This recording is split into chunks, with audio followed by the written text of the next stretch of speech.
yeah, my producers, when we had our world premiere, they just told me, okay, finally, no more editing. Because I kept on like wanting to change things until the very last minute. Ginagawa niyo dito? Sabutin ako si Isabela! Hindi ko alam. Huwag mamatigas. Hindi nga niya daw alam. Napaka-matabil.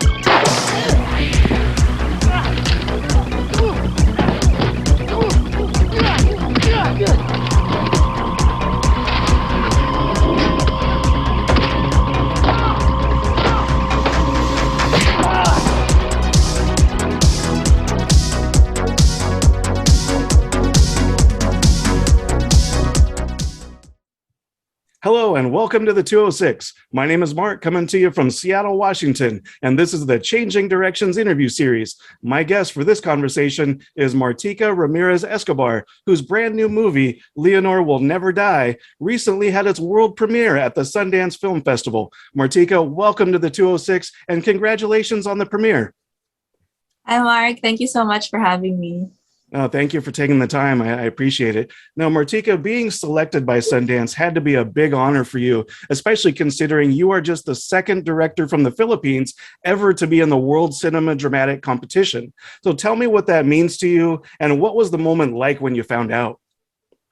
Well, the moment I got the invitation, I was confused because I felt like maybe, is this a rejection letter? Oh, no. It's very, that's what I honestly felt. I thought it was like a wrong send email. Yeah. But when I started to realize that, oh wow, maybe it's true, I just couldn't help but like feel like thankful and grateful because this is getting into Sundance was never even my dream because I even never like tried to dream of it because it sounds too like far-fetched, especially coming from where for my background and from where we started. Like this is like beyond a dream. So yeah, and it's been like 16 years since the last Filipino film in Sundance. Yep. So this makes our film quite special. And yeah, I know it also sort of gives us, I think, light that maybe small films like this can make it somehow. This is a giant friendship film. Like it's made under a really tight budget. Right. I was 21 when I started writing this film. So yeah, I hope it like makes other young female filmmakers think that we can have a place in a festival such as Sundance. Oh, absolutely. And then staying on the topic of Sundance, I know there was kind of a plot twist as you were getting ready to come to the festival. All of a sudden, at the last minute, they announced it was going to be virtual only. So how did that impact it? I mean, obviously, it changed your plans because you're staying at home, which is a big difference. But did that like impact you in any other ways besides the obvious there? My key staff and I were planning to go, but when Sundance told us that they're shifting to a full online festival, I didn't really feel sad because anything beyond getting into Sundance is already a bonus. Like traveling there is a bonus, getting to screen in a cinema is a bonus. So I never thought of it as like a big loss. And now that I get to experience the festival at home, I realize that maybe it's also good for our film because more people are able to watch the film, even like fellow Filipinos here in Manila or in the Philippines, they can watch via VPN. So yeah, I don't think we can get like that amount of viewers if we were in Utah. So the good part is that we brought it closer to people, and that's I think what's more fulfilling, I guess, for this film. No, that's great. I love how you're looking at it. So many positives, like things that I didn't even think of. That people in Manila can watch it as well with everything set up like that. So now I have seen you mention that this movie is 7 years in the making, and I'm sure the pandemic had some impact on that schedule. So where did this project start? And tell me about that 7-year journey that led to completing the film. So it started in 2014. I was in this workshop in the Philippines. My friend and I thought like, why out of the hundreds of Filipino action films throughout history, we're talking about like 400 films, why aren't there any about like action grandmas?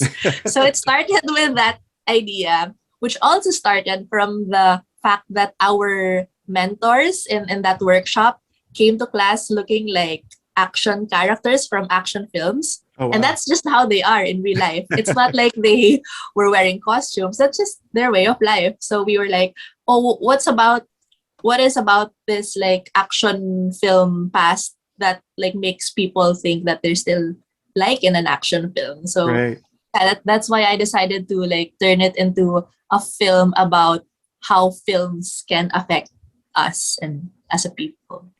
It's a really interesting story, and it's very meta, as people say. Of it's a film within a film as you're making the film, and it's all kind of part of the process. So it's very unique. So, how much of your original idea made it through that process of evolution and changing to the final story? How much of the original idea? I'd say like 60%. Oh, wow. Because actually it's 8 years. So in the 8 years, I'd say it's a perpetually changing script. So at the 5th year, I created like the shooting script. But when we started shooting in 2019, it just kept on changing and growing until we realized that it didn't have an ending. Oh, so no. I shot an additional ending in 2020. And then when we were editing, we realized that, oh, it's not the ending. So I talked with my editor about it, recorded our conversation, and eventually it made it to the film. So it's like a really organic process of writing your own life and making your own film. Right. That's why it just felt right to like put them all together in this one thing. Yeah, how a lot of movies, there will be a making of documentary that comes after. It's almost like you did that and then just put it in the movie. Yes. Now, I understand that you were still working on the movie even after you found out it was going to be having its world premiere at Sundance. So how close to that did you get when you were finished to be able to send it to Sundance?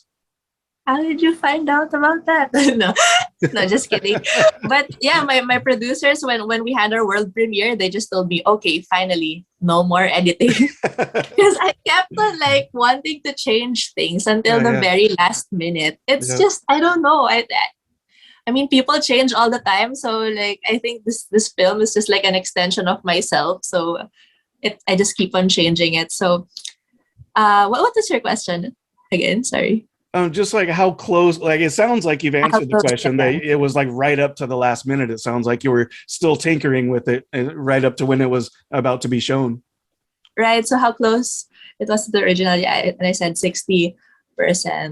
Yep. And it also kept changing because I like give value to the people I collaborate with. So I keep on asking them like what they think, what their feedbacks are, and yeah, so it's this like giant friendship film, like what I've mentioned. So yeah, it really takes time to build like a thing like this. Absolutely. Yeah, it definitely feels like a collaboration, a collaborative effort. Now, you had mentioned the action grandma who was played by Sheila Francisco. So she plays the lead character of Leonor, and she does such a fantastic job with a very interesting character and very unique circumstances. So tell me about the casting process and then working with Sheila on set. Does it look like she and pretty much everyone was just having a lot of fun making the movie?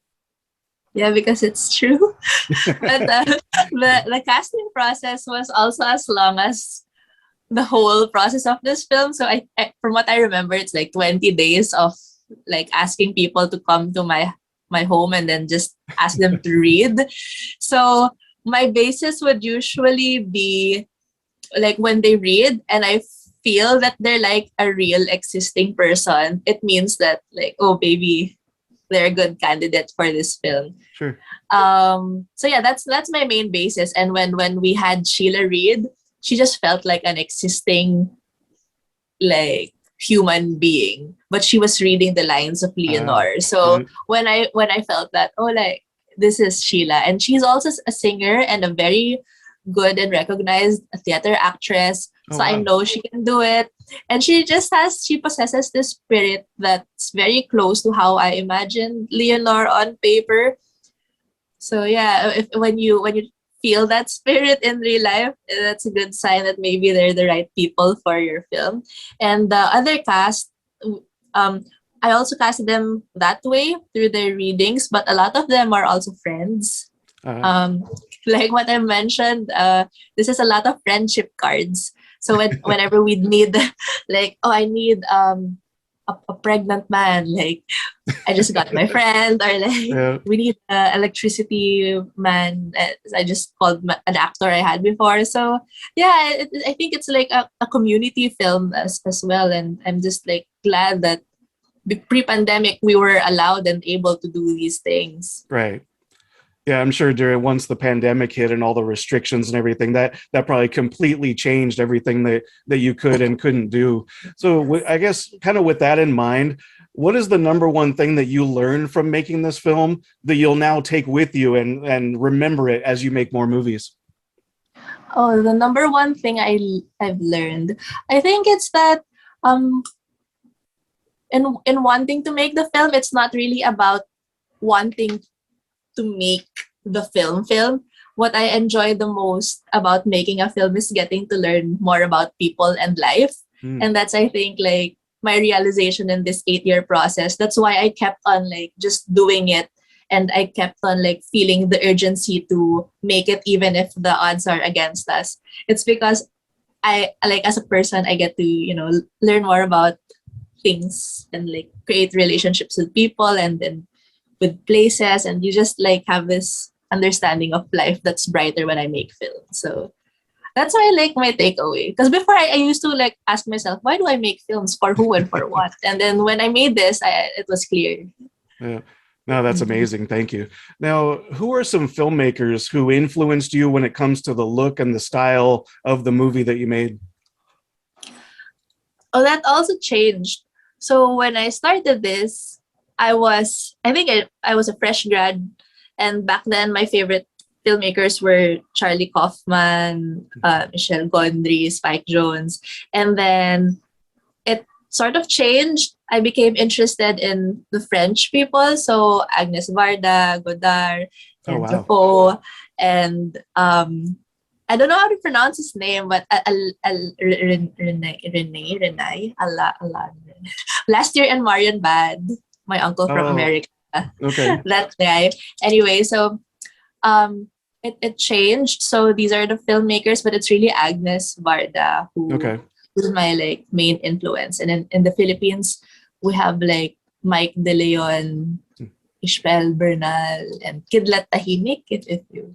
Oh, so a lot of different influences you're pulling from to make your own movie.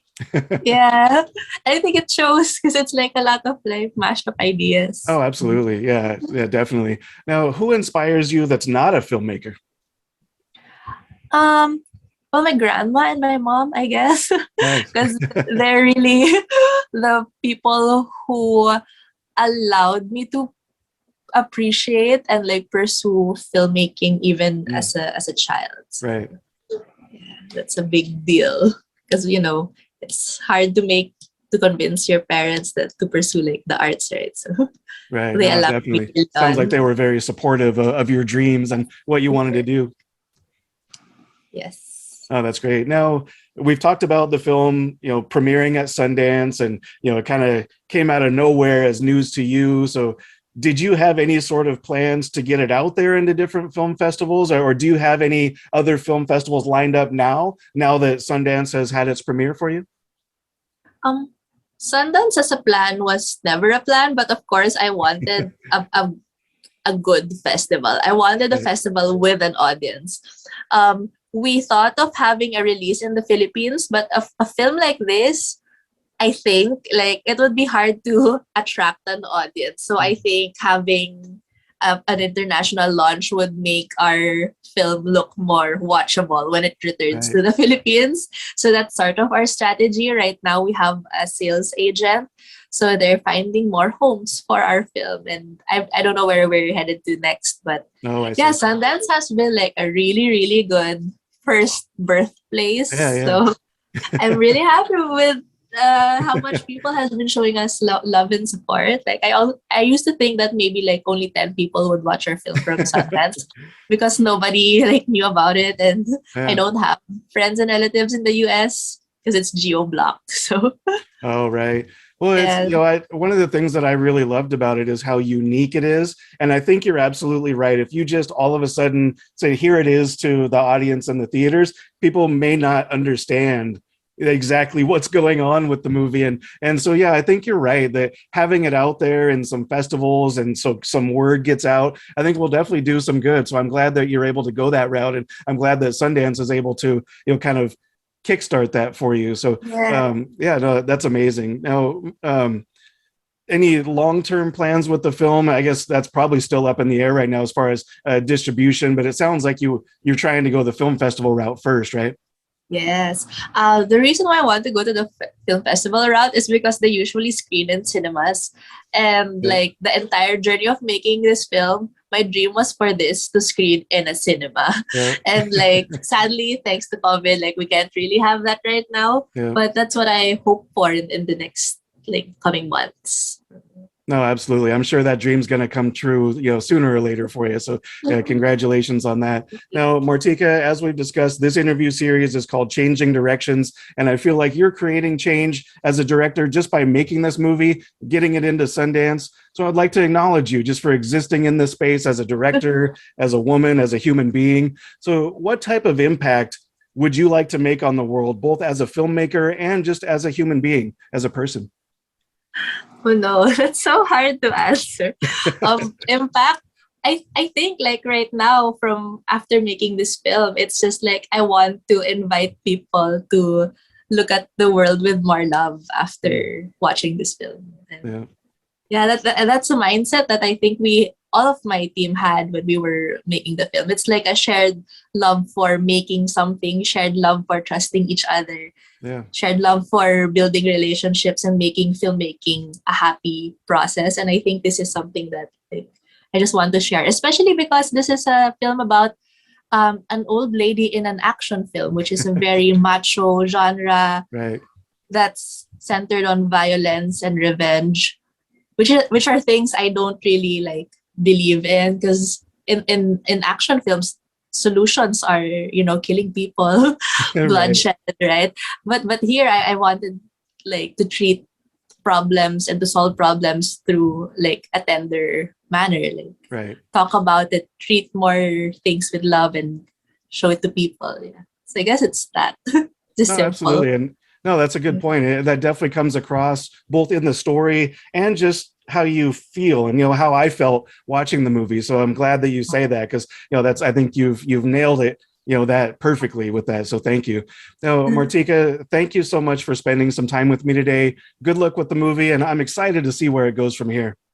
Thank you. Thanks so much, Mark.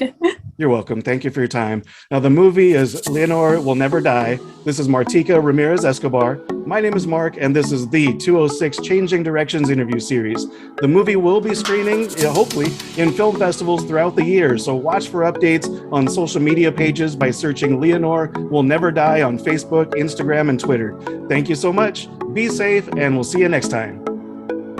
Thank you so much. Bye-bye.